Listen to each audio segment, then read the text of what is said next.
Stephen Needler, and this is a short reading, an extract from my current work in progress book, The Origin Speaks.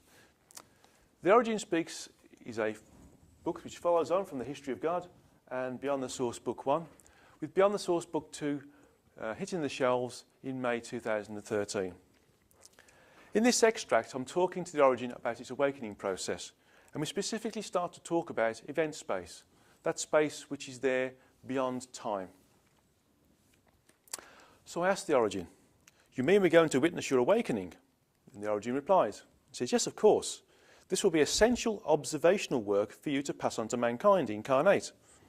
What's more, it'll settle a few arguments you have between all of you about how the Origin, the Absolute, became that which it is." So I ask, "Okay, but before we move off and witness this process of this monumental event, I want to ask one question." And the Origin says, "Ask away."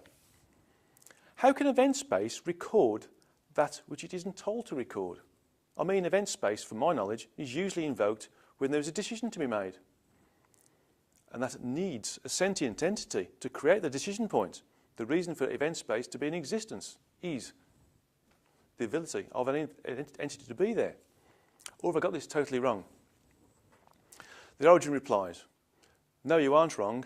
You're barely educated in such matters. You see, event space does not need an entity's decision point, or should I say, its entity's decision to choose one route when two are offered.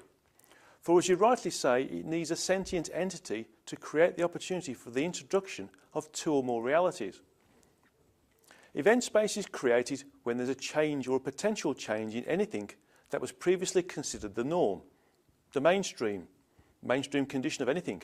And that includes the change in the environment or the potential change in the environment due to changes, no matter how small, that creates a before and after condition." So I ask, so how does it know when to come into play, to create an alternative, a parallel universe? The Origin responds, "In my area of self-awareness, there is no such thing as a universe or indeed a parallel universe, for they are all products of the source entities. You may, in this instance, call it a parallel environment, an environment based upon all that there is, rather than a universe.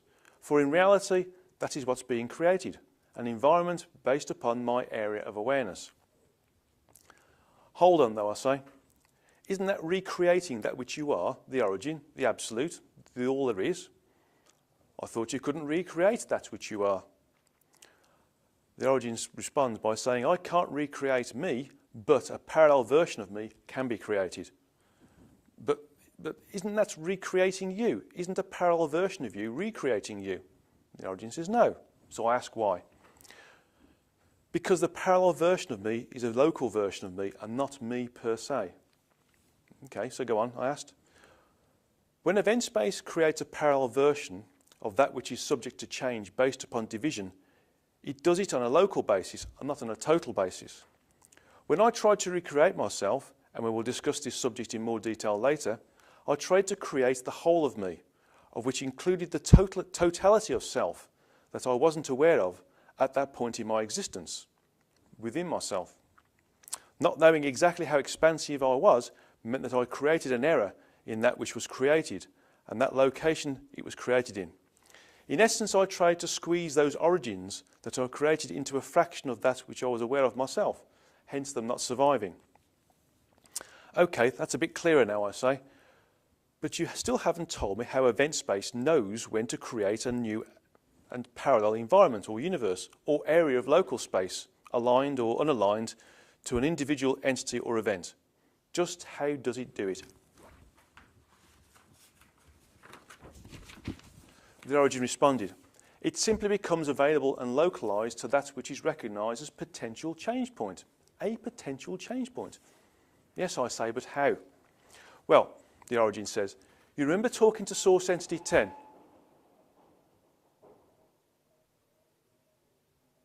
we do that again? The A point. So the Origin says, it simply becomes available and localized to that which is recognized as a potential change point. Yes, but how, I say?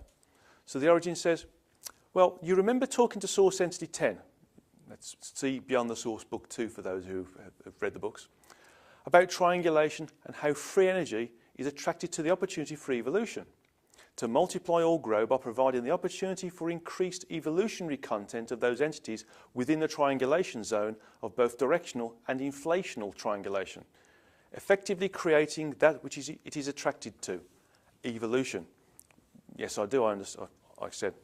Well, it's a similar process. I will explain. As a result of the possibility for a different possibility being created, event space effectively ends up providing itself as a platform for that which it is attracted to. Event space is itself a product. It is a product of looped creation, the creation of the opportunity for variation from that which currently is to that which could be, both being in existence concurrently.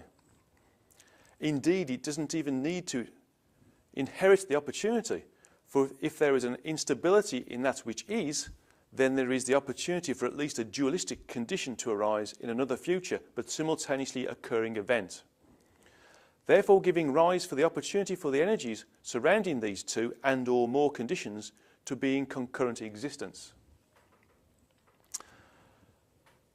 I answer that question. Start again. I retort, why did you use the word looped then? I saw an opportunity to use the word looped in your text above.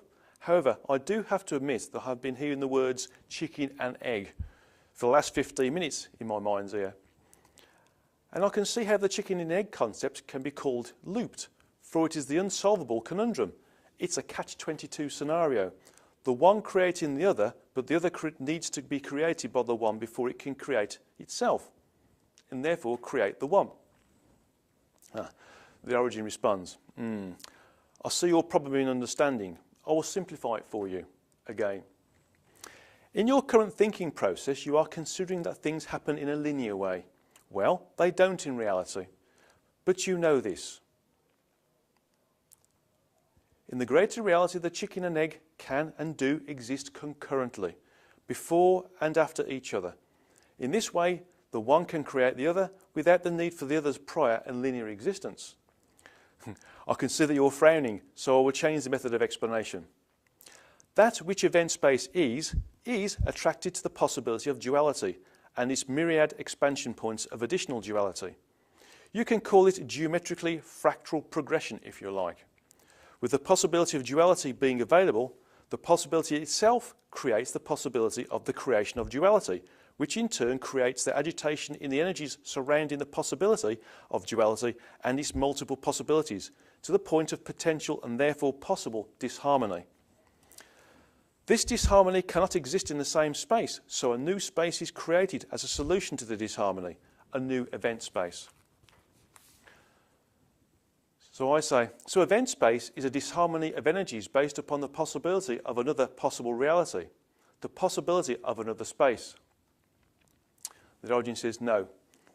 It is created by that disharmony, the agitation of that which is based upon the need for a dualistic state of being.